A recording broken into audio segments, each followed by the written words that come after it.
Maayong adlaw sa tanan. Pod eskwela na. Karon ang atong hisgutan kaning Q. Una ta mo padayon sa unahan, akong ginahangyo ang tanan no og pahinumdom nga kung wala pa mo nakasubscribe sa atong channel, i-click lang ang subscribe button para updated ta sa atong mga bag-ong mga lessons og videos. Karon atong hisgutan kaning Q. Unsa ning Q? So, kaning Q mo ni siya sistema nga first in first out. So, ah atong ang reference na to ani is sa collection, okay? First in first out. So ang or FIFO. Karon ang example na to ani is for example kanang mo mukaon ka sa usa ka fast food, no? 'Di ba sa fast food sa counter maglinya ka. So kung kinsa tong pinakauna ah, nga mulinya og pinakauna nga mo atubang sa counter or sa katong attendant mao toy unang maka-order, and then katong sunod, and then sunod-sunod na siya hantod unsa pa kataas ang pila. So mao na siya ang konsepto sa queue, kaning first in first out. Kung kinsa toy mauna, mao po to'y unang makagawas or makakaon kung nagpila ka sa usa ka fast food. Okay? So, karon unsa nga mga operations or mga actions or mga methods ang pwede nato mabuhat sa usa ka queue. So natay tulo ka importante kaayo nga mga operations sa atong queue, kaning in queue, DQ o kaning peak. Okay? So ato na siyang hisgutan ning tulo. Sugod ta aning NQ. So dirita diretso sa ato ang example. So kaning example nato console app lang gihapon ni para simple lang ang ato ang code. Okay? So para makasugod to or makagamit ta og queue, dirita i-declare na to. So basic lang, simple ra gyapon nga pagsugod magamit tag var, and then ang pangalan sa atong variable, and then importante nga gamiton nato ning new nga keyword tungod kay kaning queue class ni siya. Okay? Class ni siya under sa collections nga library sa C#. Okay? So ang sunod nga parameter niya or kung iset na to kung unsa nga type sa queue or unsang mga klase sa data atong ibutang sa queue nato. So in this case, string lang para simple lang. So pwede gyapon kamo gamit og lahi-lahi nga data type, int, float, decimal, or pwede pod mga classes. Okay? Karon para makabutang ta og item sa atong queue, atong gamiton ning enqueue nga method. So .enqueue. So in this case or in this example, nagbutang ta or butang nato ning parameter nga Tony nga string.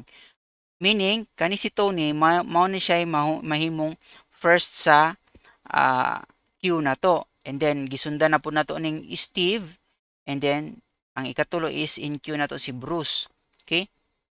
So unsay tan-awo nato unsay porma ani kung ato ni siyang ipa-output. So nakoy gibuhat diri nga basic lang gyapon nga method no para maisa na lang ato ang or organize atong code kaning print to console nga function. So basically ang buhaton niya is first is kung walay value or walay sulod imuhang queue, i-output lang nato nga no data, and then exit na ta. Or else kung naay sulod, then pwede ta maka navigate or maka-output sa ato ang mga items sa atong queue via aning for each nga loop. So halos pareha-pareha lang siya sa katong list nato. Okay, and then gibutangan nato separator dire siya. So ato ning tan-awon dire. Padagano nato ning in-queue nga mga kaning in-queue nga function nato. Change lang nato ni siya gamay atong kuan variable, ayan. So atong iparan ha. F5 sa keyboard nato or kaning play button. Sige, atong paaboton. Ayan. Ana. So, by nature, first in, first out man siya. So, ang una sa ato ang sa queue na to or una natong gi-in queue is si Tony. So, una si Tony, sunod nga output is si Steve, and then si Bruce. And then mao na siya ang output sa atong queue or sulod sa atong queue nga gipa-output nato sa console. So ingana ang paagi nga makabutang tag item sa ato ang queue via enqueue nga method. Okay? Sunod, para makatanggal tag value sa queue nato atong gamiton ning method nga dequeue. Kaning dequeue is tanggalon niya ang usabon sa nato atong tarungon ni ato ang mga variable concerns. Ayan. Okay. So kaning dequeue, ang function sa dequeue is tanggalon niya ang kadtong pinakauna sa ato ang queue. So since ang pinakaunang nisulod sa atong queue is si Tony or pinakaunang item nga value nga atong gibutang diha, mo na siya tanggalon niya. So duha lang ang paagi nga maka-manipulate sa atong queue. Magbutang tab in queue means sa pinakauna, and then ang dequeue is tanggalon nimo tong pinakauna pod. So diri sa ato ang example atong padaganon no para makita nato kung unsay output sa atong pag-dequeue. Ayan. So sa first, gipa-output sa nato si Tony, Steve, and Bruce. So pag-dequeue nato, nag-dequeue ta dire nga linya. Pag-output nato, nawala na si Tony kay gi-dequeue naman o gitanggal na nato siya sa ato ang linya. Okay? So meaning nakakauna ni si Tony kung sa fast food pa nga example, ha? Or ni igawas na siya or ni exit na siya or nakuha na niya iyang order. So ingana. Karon, pwede pud ta na the same lang yapon ni siyang example. So every time mag-DQ ka, ang first yun niya or kinsa na po itong pinaka first or pinakauna sa linya, mao na po iyang tanggalon. So duplicate lang ni siya. Ato lang siyang tanggalon ni kay murag unnecessary na sa atong example. Okay.